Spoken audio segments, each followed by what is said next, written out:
મહારાષ્ટ્રના ખેડૂતનો ભારે વરસાદમાં પાક બચાવવા મથામણ કરતો એક વિડીયો સોશિયલ મીડિયામાં વાયરલ થયો હતો। ત્યારબાદ કેન્દ્રીય કૃષિ મંત્રી શિવરાજસિંહ ચૌહાણે ખાતરી આપી કે આ અંગે તાત્કાલિક પગલાં લેવાશે। જોઈએ સંપૂર્ણ ઘટના આ અહેવાલમાં। મહારાષ્ટ્રમાં ભારે વરસાદ વચ્ચે ખેડૂતનો પાક પાણીમાં તણાઈ રહ્યો હતો, છતાં ખેડૂત તેને બચાવવા નાહક પ્રયાસ કરી રહ્યા હતા। આ એક વાયરલ વિડીયોમાં જોઈ શકાતું હતું।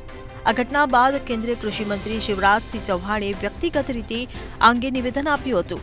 વાશિમ જિલ્લાના એક બજારમાં રેકોર્ડ થયેલ આ વિડીયોમાં જોઈ શકાશે કે કેવી રીતે ખેડૂત કમોસમી વરસાદ દરમિયાન પોતાના મગફળીના પાકને બચાવવા માટે મરણિયા પ્રયાસ કરી રહ્યો હતો, જે આવા અનિયમિત વરસાદને લીધે અસરગ્રસ્ત થતા ખેડૂતોની દુર્દશા તરફ ધ્યાન ખેંચે છે, જે બતાવે છે કે અનિયમિત હવામાનની માઠી અસર ખેડૂતો પર પડે છે। આવા ભાવનાત્મક વિડીયોથી પ્રભાવિત થઈને કેન્દ્રીય કૃષિ મંત્રી શિવરાજસિંહ ચૌહાણે ખેડૂત સાથે ફોન પર વાતચીત કરી હતી।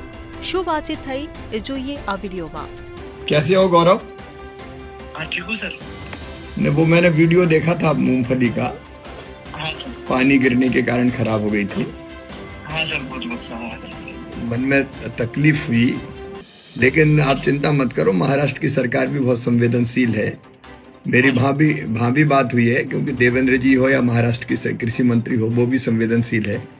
मेरी चर्चा हुई वहाँ कलेक्टर से भी, तो जो नुकसान मंडी में हुआ है उसकी भरपाई आपको की जाएगी, ताकि मूंगफली का जो नुकसान हुआ है हाँ सर। हाँ, उससे तुम्हें परेशानी ना हो, परिवार को परेशानी ना हो। हाँ सर।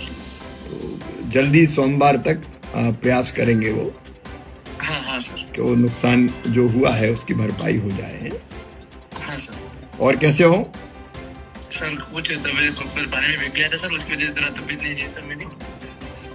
हाँ नहीं ठीक है, इसलिए अब मैं कृषि मंत्री हूँ तो मुझे किसानों की चिंता करनी चाहिए ना। मैंने वीडियो देखा तो मैंने कहा तुमसे बात करूँ, आप चिंता मत करो, हम सब लोग साथ हैं, है ना। आपसे मेरे को यही उम्मीद थी सर, आप तक ये बात पहुँची। बस भारत सरकार भी साथ है, महाराष्ट्र सरकार भी साथ है, चिंता मत करो है। हाँ हाँ सर। ठीक है, घर में और सबको मेरा राम राम कहना, नमस्कार कहना। हाँ हाँ सर। नमस्ते नमस्ते। Thank you sir. ठीक है, ओके, नमस्ते।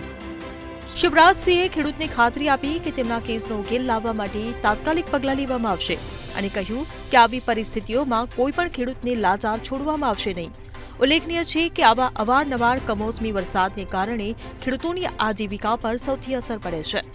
ખેડૂતોને આર્થિક નુકસાન જાય છે, જે દેશ માટે એક ચિંતાનો વિષય છે। Bureau report CN24 news. હવે જુઓ દેશ દુનિયાની તમામ ખબરો તમારી આંગળીના ટેરવે।